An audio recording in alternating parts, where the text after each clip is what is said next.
It's 5 and we are live. Let me get positioned up in here. All right, there we go. Good.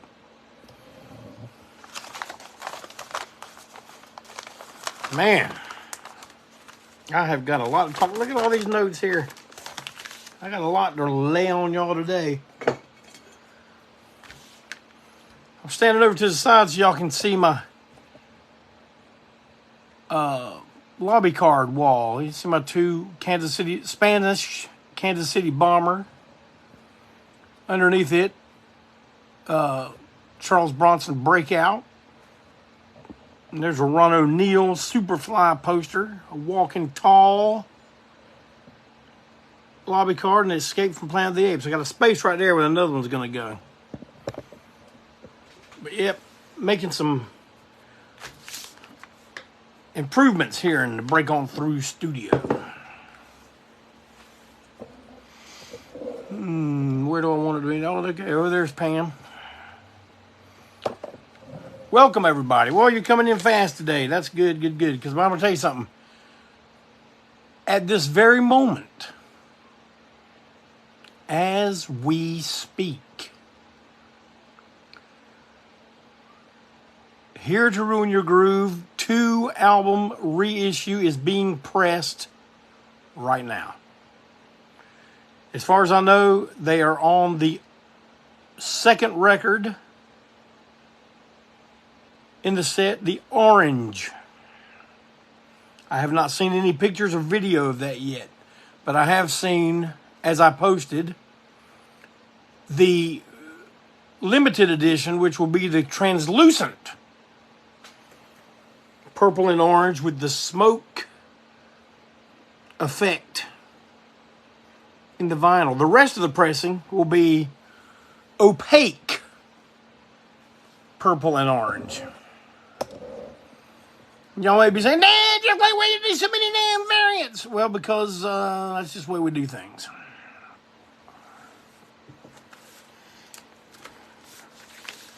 So as the evening progresses and they get more pressed, I will post more photos. And what this will all lead up to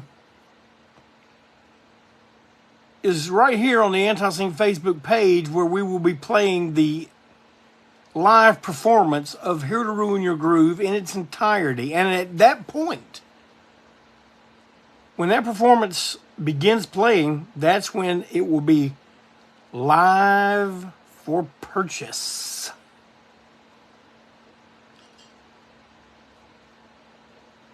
Oh, yeah. I wouldn't lie to you about that. Speaking of Here to Ruin Your Groove, let me ask you a question. Now, you can answer on here, or you can answer me privately or whatever. But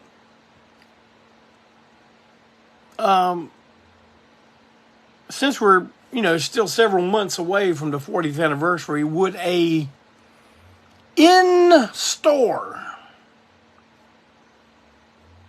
featuring Sir Barry Hannibal, Trip McNeil, and myself, let's say at Repo Record,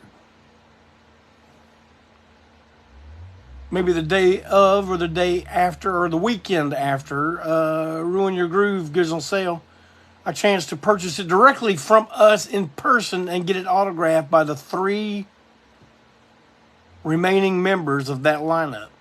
Is that anything people would be interested in, or you think we're looking at a Spinal Tap moment? Come on, you got to tell me something. All right, well, we'll see how that goes. We'll see what your responses are.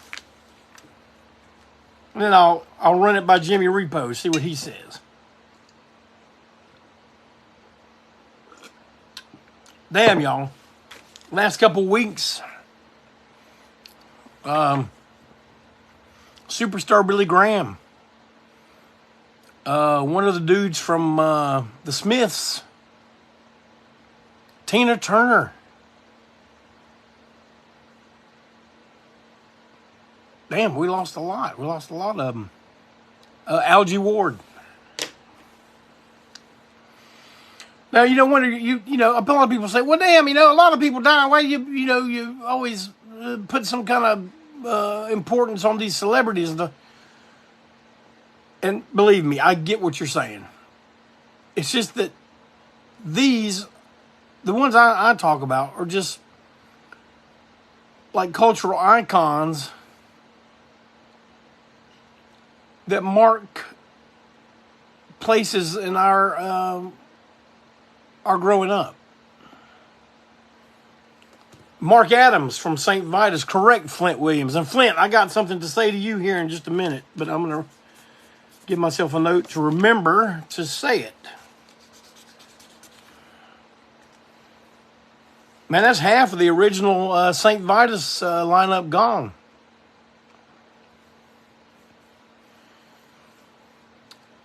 Unfortunately, we're only going to be seeing more of that the older we all get. A sad truth of life.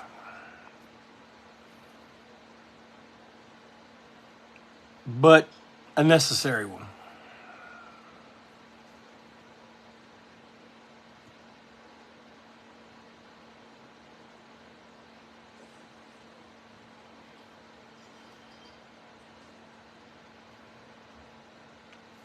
All right, let me see here. Don't forget, June 22nd, that's this coming month. That'll be 23 days away. Fear at the Masquerade in Atlanta, Georgia, with special guest ANTiSEEN. Atlanta's going to rock till they drop on June 22nd. That's all I got to say.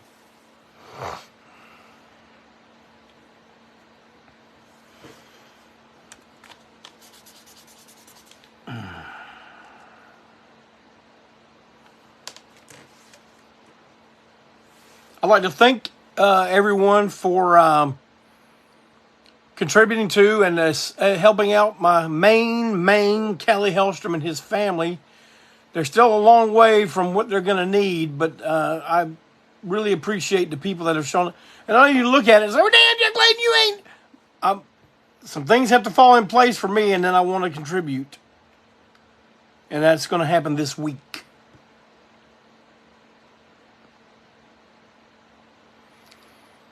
Well, Amy, you come down to Atlanta on the 22nd, and you can consider it your belated birthday party.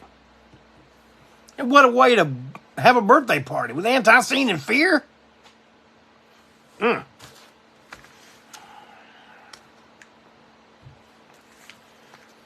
But I'm going to post the link to the GoFundMe, man.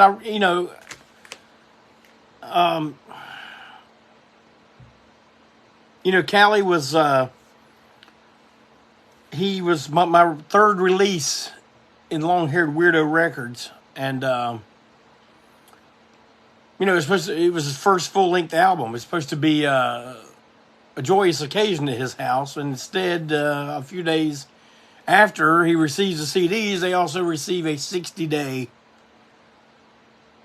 eviction notice because the property they lived in is being sold. And Callie is disabled, so they've only got one income in the house, his wife. There's 2 kids there, and they need help. I don't think Callie would have asked on his own. I'm the one that prodded him into, hey, man, start a GoFundMe. I said, this community that we have here, we help our own when they're down and out. And so far you have not disappointed. And all I can say is, man, if you can give anything, $5, $10. Some people have been so gracious and given numbers, 500 and 1,000. It's Pulls on the old heartstrings to see this kind of stuff happen. But anything you can do to help them would be greatly appreciated. And I've got to leave you for 1 second.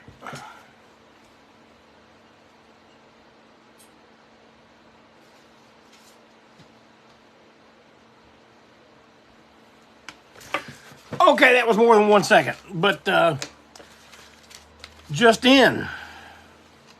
Long-Haired Weirdo Records number 004, Streets Living Theater Studio LP. Produced by Mitch Easter. Look at this good shite. Man, I'm telling you, you won't be disappointed. Get you one of these ASAP. And it's looking like Long-Haired Weirdo Records number 005 will be a CD, a best of compilation of my main Mangs self-made monsters. Somebody said something I think I need to say. Okay, well, all right. And right on the heels of that, we're still talking about a Best of Seducer LP and a Judas Bullethead Anthology CD. Can you dig it? I know you can.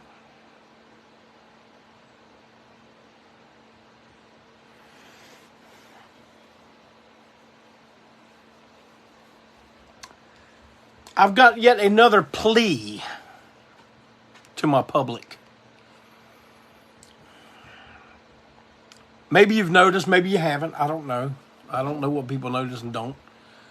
But you cannot see the last few episodes of Break On Through or Tent Talks Tunes on the ANTiSEEN official YouTube page. The admin of that page is none other than Malcolm Tent. And I've been on the ANTiSEEN page as a viewer, but as far as being an admin, man, I'm gonna tell you what, I have never, ever uploaded, downloaded, sideways loaded a video to YouTube. I don't know how. I can't even log into YouTube. Everything I do is as a visitor. Even my own damn page. Malcolm's the only one that has ever had admin status to ANTiSEEN official. Now, he tells me that whenever he goes to pick his page, of which page he wants to work on, there would be a drop down. And it would have his page and the ANTiSEEN page. And he would click the ANTiSEEN page and then he'd be logged in and he could go in there and upload, download, sideways load videos from Facebook and anything else we find on YouTube and such. But one day, the option for the ANTiSEEN page just completely disappeared. Gone. He's the only one that has any admin access, and it's gone. And of course, YouTube themselves are being absolutely zero assistance. So if there's any of you out there that maybe know a little bit about YouTube, you've done some work on it, if you could reach out to Malcolm and maybe give him some pointers, some advice on what to try, what to do. I mean, we're thinking one day that option's just going to be open to him again, but who knows, man? If not, we may have to build the page up from the ground again, but who's to say this won't happen again? So any assistance with that would be greatly appreciated. I thank you in advance.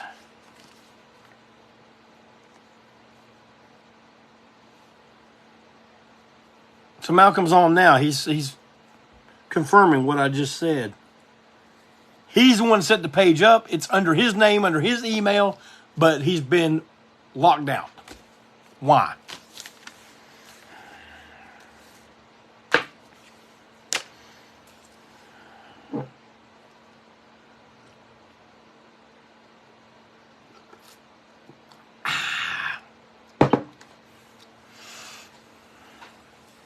The First Lady and I were having a discussion yesterday about our hearing. And of course, after everything she said, I was like, huh? What?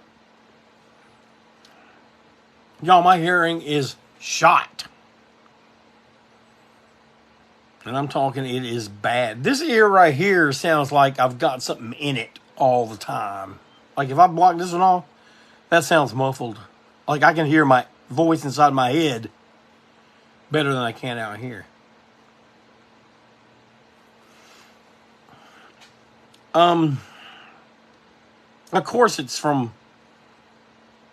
40 plus years of loud music. Not wearing any protection. But it's not the sheer volume that does it. For us, I think a lot of it has to do with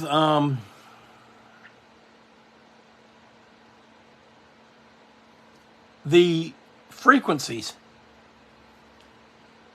And some of you that saw us back when Joe was still around, you know that some of those shows could be extremely painful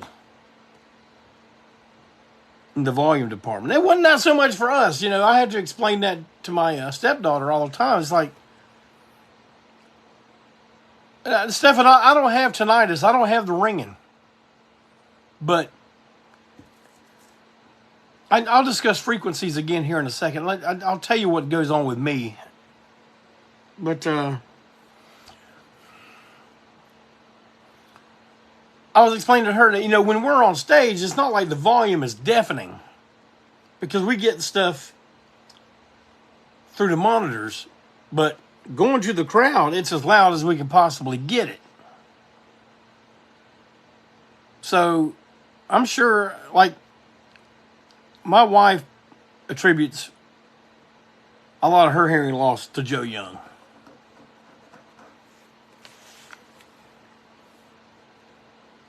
Because of that frequency he played at.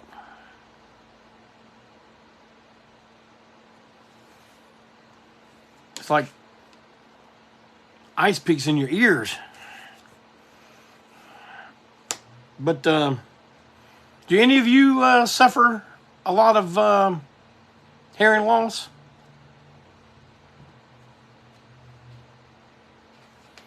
There you go, huh? What? Hearing what?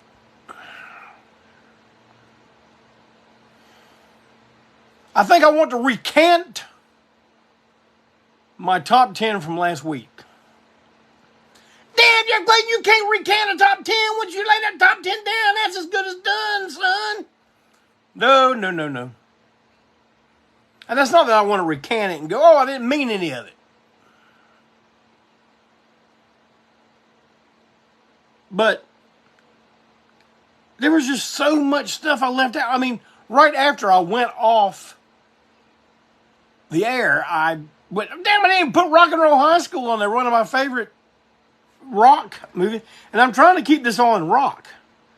But man, there were some others I just wanted to talk about. Now, I have a top 10, and this is courtesy of Brad Mullins. His suggestion, I have a top 10 rock and roll guitarist, a top 10 rock and roll bassist.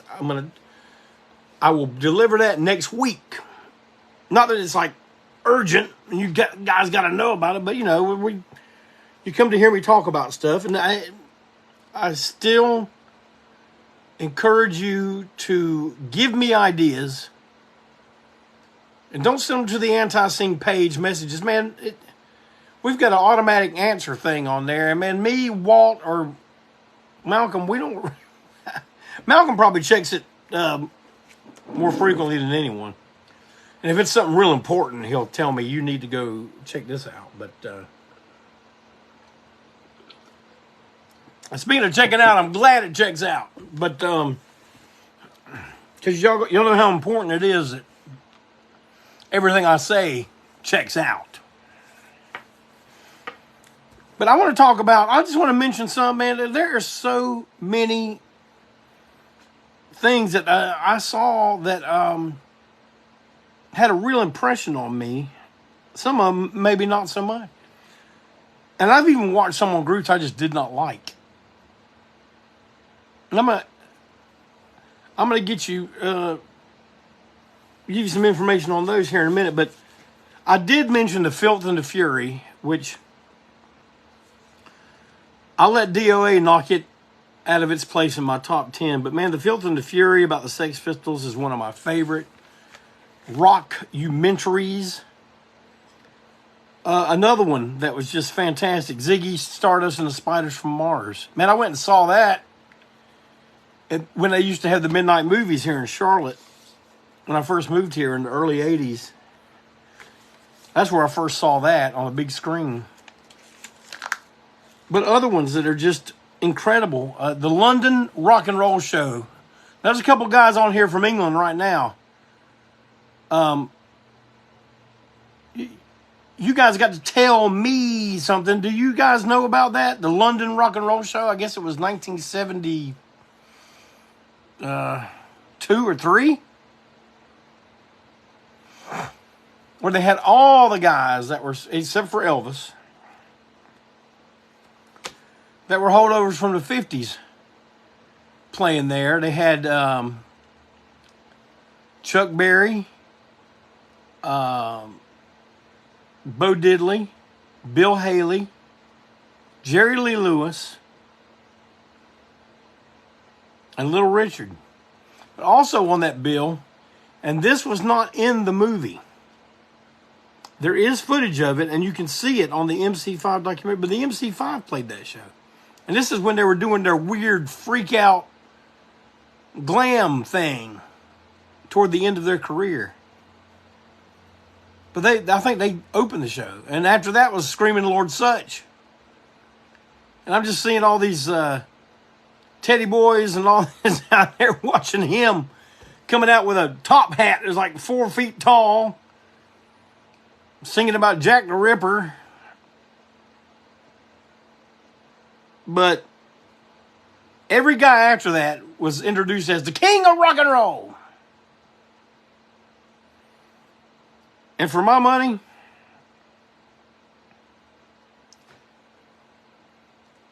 Little Richard took the crown that night.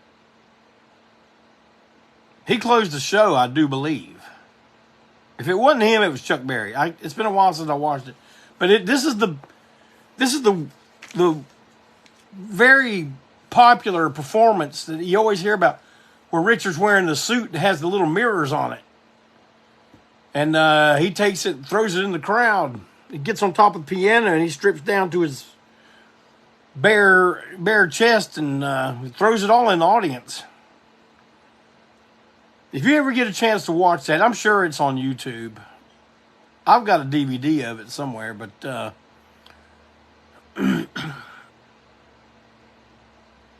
it is fantastic. And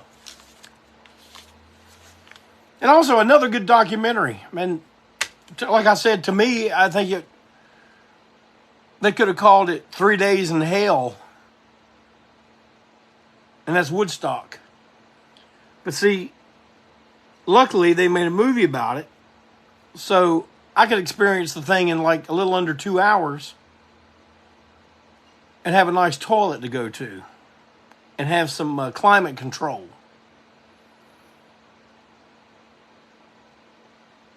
No one laying all up on me and stuff. Yeah, you might say, well, damn, man, there was naked chicks, naked hippie chicks.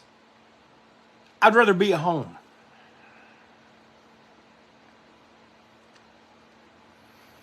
But the damn documentary was good, man. And I know everyone's got their favorites from that, but Man, some of my favorites. The Who were incredible. Jimi Hendrix was good, even though he was playing. There were probably still several thousands of people there, but it still looked empty because everyone was leaving. He played last. Stephen, I was getting ready to say, one of my favorites on the whole, the guy that opened the show, Richie Havens. They were like, that thing was so unorganized. They were just like going, like until a little bit before I think Richie Havens just says, you know what? I'll go on first.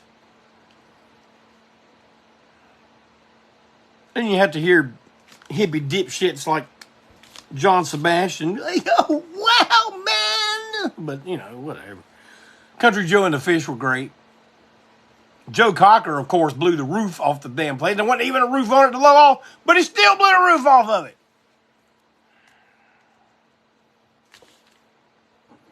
Stephen, did they ask him to go first? And he just said, yeah, okay, no problem.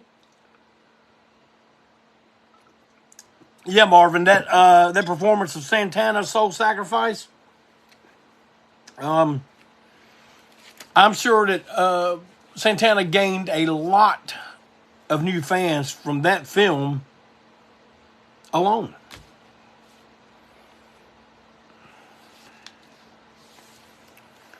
Another good one, but not as good as Woodstock was Monterey Pop. Now you might say, well, damn, that's when Jimi Hendrix burned the guitar. That was incredible. A thing that I steal from time to time, except I burn a washboard as opposed to a Stratocaster. But the Who, you know, like when they tore shit up, that was good. But man, they were too busy. They were getting into their rock opera shit and doing la la la la la la la la. You know, it's just like, you know what, Pete Townsend, you need to concentrate on rock and roll and leave the opera to Freddie Mercury in a few years. That's what I'm saying. That's all I'm talking about. All right, another rock movie. I didn't get to see this when it came out. I had to wait till it came on VHS tape. But I wanted to go see it live. They were selling concert tickets to it. And they had a concert PA in the theater. And that's for AC/DC's Let There Be Rock.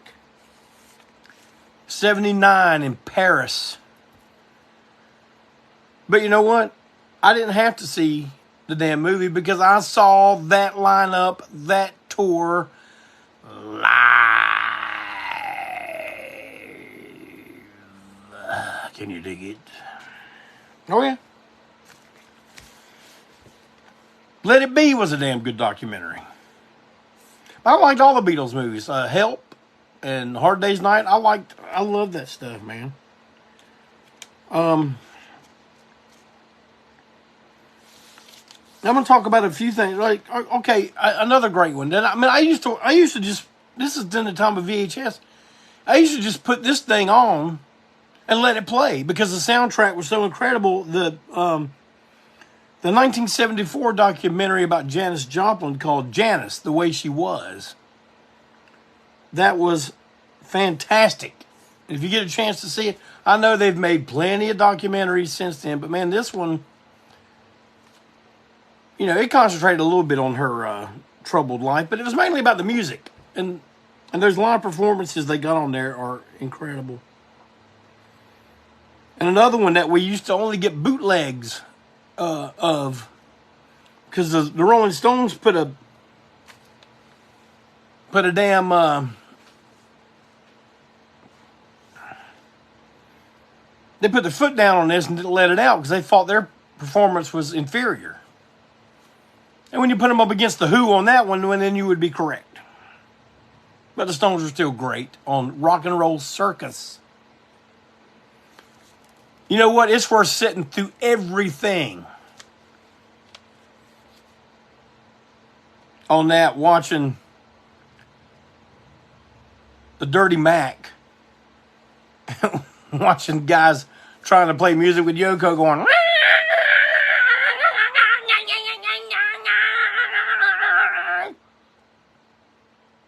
and they're trying to like be serious. You see guys going like, "What the hell?" Perfect. You also get to, and another guy whose performance on that was incredible was Taj Mahal. If the cook's in the kitchen, dressed as tight as yours, would not need a fire. Perfect. You also get to see a Tony Iommi version of Jethro Tull. Rolling Stones Rock and Roll Circus. Check it out.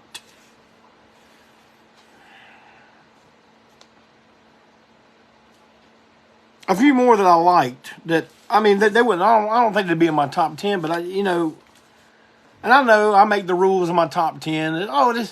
And usually it's like what I'm thinking about that day. But man, the more, like right after I got done with last week's broadcast, I was thinking, man, all the damn good stuff that's out there. And I'm only trying to keep this in rock and roll. I'm not even venturing too far into country and reggae and blues and stuff like that, But it took me years to watch this, and I finally got around to it. I watched that one with The Edge, Jack White, and Jimmy Page. It might get loud. That was good, and the best part for me, anyway, that I liked in the entire documentary was when it showed Jimmy Page playing some old rock and roll record and just enjoying the hell out of it. That was really cool. I really liked that part. Chuck Berry movie, Hail, Hail, Rock and Roll. Man, there is some great stuff in there, especially watching Keith Richard trying to wrangle Chuck Berry in and them getting into arguments about just like Chuck Berry goes, I don't play Chuck Berry, so I play the way Chuck Berry plays it. And Keith's all going, well, we got to play it together, And they just get into it. And Keith wanted Chuck to use a certain kind of amp for the recording. And of course, Chuck Berry's like, no, I ain't using that amp, I'm using a Chuck Berry amp. So they put the amp that Keith wanted him to use, they had it daisy chained to the other thing, and they had a mic down in the downstairs of the place, recording the amp that Keith had preset and the way he wanted it. So he got his way. He knew how to manipulate that situation. But I like that documentary, a 2-part documentary on the Eagles. I mean, I love the Eagles musically, but I'll never go see them. There's not a band I ever wanted to see, even though I know people that have seen them and really enjoyed them. But that documentary kind of showed what assholes they were too. The Tom Petty documentary was good. I'm not the biggest Tom Petty fan in the world, but I do like him. Imagine, John Lennon, excellent. The one that I really liked, and I'm not even sure if this is the right one, but the one to Joe Strummer, The Future is Unwritten, where it shows him, they were in some city where where his solo band was playing. And it shows him go to like a copy shop and make flyers, and it shows him out on the street handing it to people, and people say, I know you. He's like, oh yeah, I used to be in the Clash, but now I got this band and we're playing, here tonight. I thought that was incredible, man. A guy of that stature handing out flyers. Hell, I knew guys in my band that were above handing out a damn flyer. Oh yeah. But Joe Strummer would. Joe Strummer would hand one out. And if you don't, it's been a while since I've seen this, but the Dead Moon documentary, Andy Miller reminded me of that. I was like, man, what a damn good documentary that was. I think that might have been more geared toward the diehards, maybe, which I was, and I am, which I enjoyed it. Robert, I did put the good or glad to see you again, Alice Cooper, in my top 10. That is one of my, that $1 Billion Babies tour, man, that's one of the shows that I really wish I could have seen with my own eyes. That big, long as hell George Harrison documentary was good.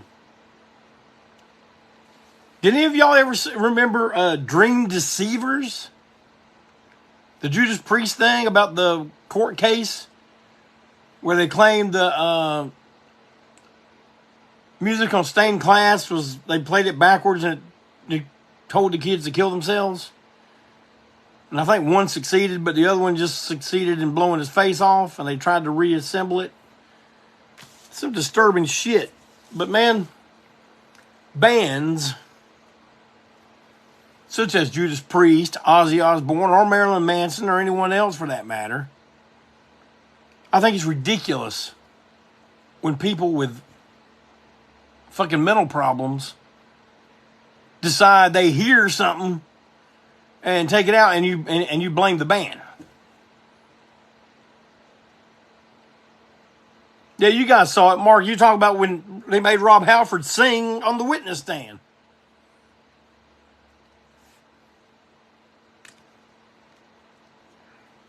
Flint, I'm going to go ahead and address you right now. Flint Williams has sent me a copy of the Wino documentary, and it is at the post office. And I went to get it today, but the line was out the door.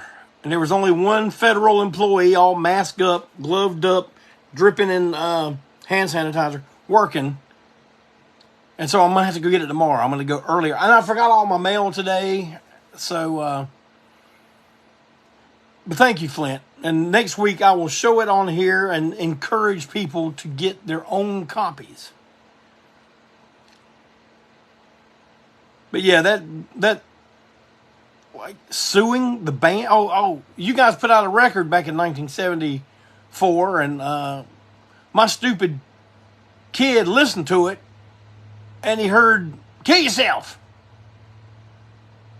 I don't care if there was a damn song called "Kill Yourself." I don't care. If you can't handle that kind of shit, man, you need to just stay away from it. But like, okay, and then you talk about the Elvis documentaries, man. Two that I recommend to anybody that loves the King. This is Elvis. Me and Tom O'Keefe used to put that on repeat when we lived together, man. We just, it'd be late at night, whatever. We just, man, all else fails, put in This Is Elvis. Let it play.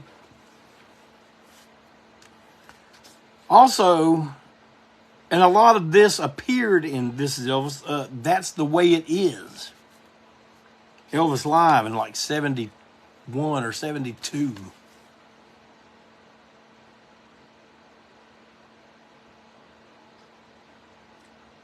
Hey man, there's a shit ton of documentary about groups I don't even know about.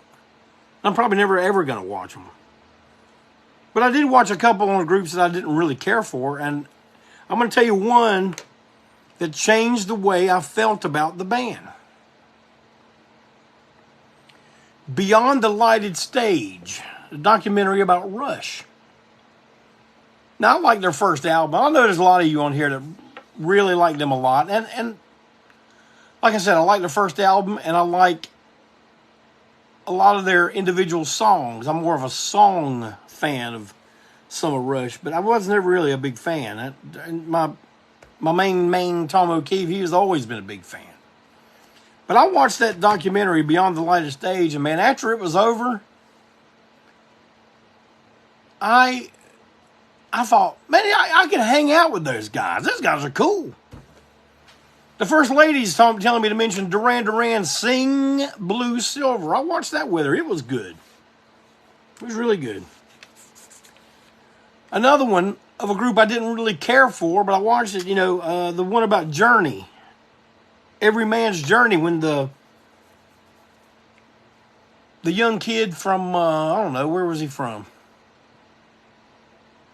Cambodia or something? I don't know. I know you think, you just generalize it. No, I'm just saying because I don't know. I forgot. But the kid they got that was a Journey tribute singer, and they got him to actually join the band. That's a damn good documentary. Especially seeing, the Filipino. But the thing I liked is when he did his first show with them. And, man, he is running all over the place. I mean, he's winded out, man. It's like third song. He's like, I don't think he can go anymore. And they were talking to him back there. He's like, man, we never been about, like, running and jumping. And kid was so damn excited. But, and even with this revamped redo of rock documentary, and like I said, I never got into reggae, soul, country, blues. There's still a ton, but there's still a ton more rock. But I just wanted to mention them in case there were any that maybe you guys forgot, or maybe you never heard anyone say they'd seen it and liked it. But hopefully I did you a service in that way.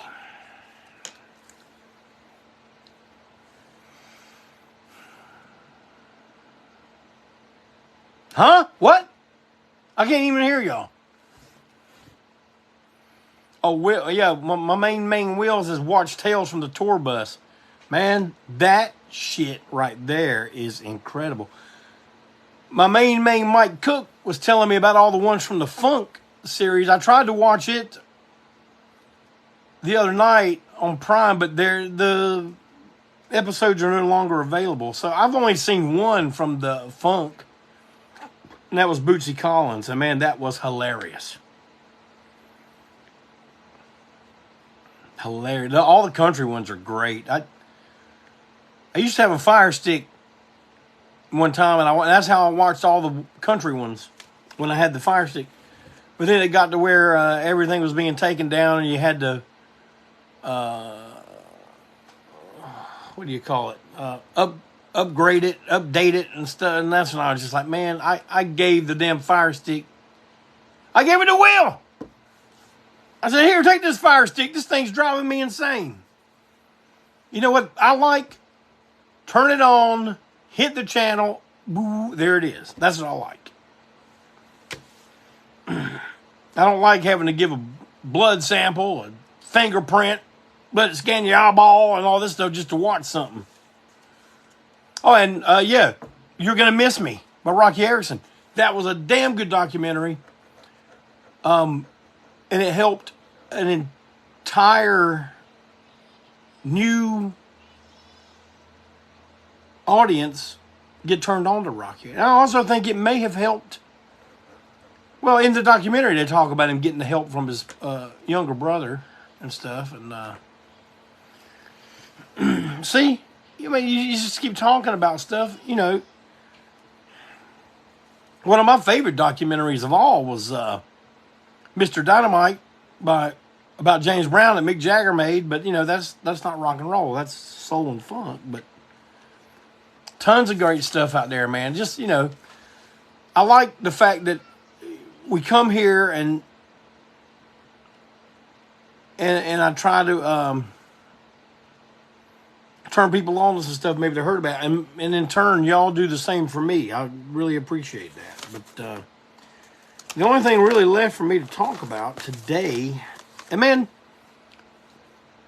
don't just give me ideas for top 10. Like I say, tell me what you want to hear me talk about. I don't care if I've covered it at this point, because the band took up 4 decades of my 6-decade life. So I'm sure I didn't touch, working class. Working class. But I'm sure I didn't cover everything. And if I did, I'm sure I can cover it different.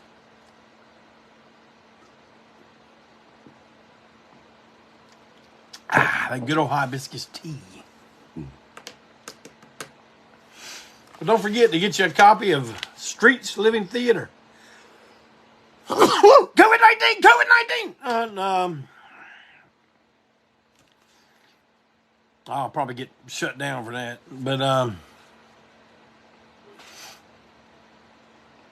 you say talk about free hot dog day. Chad Ramsey wouldn't show up if it was free hot dog day in his living room. He'd still find a way to say he can't make it. Well, people, don't forget the 40th anniversary show. That's 4 decades of this one-trick pony called ANTiSEEN. September 30th, Saturday, September 30th at Ground Zero in Spartanburg. On the event page, we have added information of the hotel. Mick Minchow, owner and head honcho at Ground Zero, made a post the other day saying they have sold several hundred advance tickets. Do you know how rare that is for a band that plays our circuit? Most of our stuff is walk-up. But it just proves my theory. And I know when I'm there, I'm going to look out in the crowd, I'm going to be able to tell. People saying, oh, man, you need to do it in Charlotte, man. Charlotte's just... Man, all we are is from Charlotte. If you knew... One day, I'll do a show, get into it about how come there's no real loyalty to Charlotte, because Charlotte gave us a fucking pain in the ass over the years. Can you dig it? We put Charlotte on the map. Us, Ric Flair, and Richard Petty. Oh, yeah.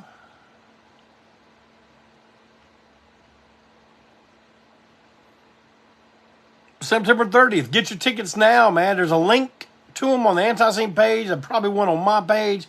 The other guys got links on their pages. Speaking of the other guys, don't forget to tune in tomorrow night to Tent Talks Tunes. Malcolm has had records caving in on his house. He's got so much TPOS stuff coming out, and one of those things is the only place you'll be able to get it to begin with will be the anniversary show, the People's Choice Live album.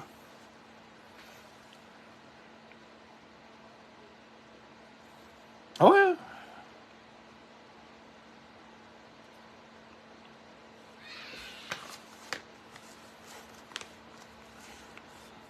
So once again, thank you for coming and hanging out with me for a little bit, listening to me yak about some stuff. Don't forget, if you can, in any way, shape, or form, any amount, help my main man, Callie Wright, and his family, otherwise known as Callie Hellstrom, a long-haired weirdo record recording artist.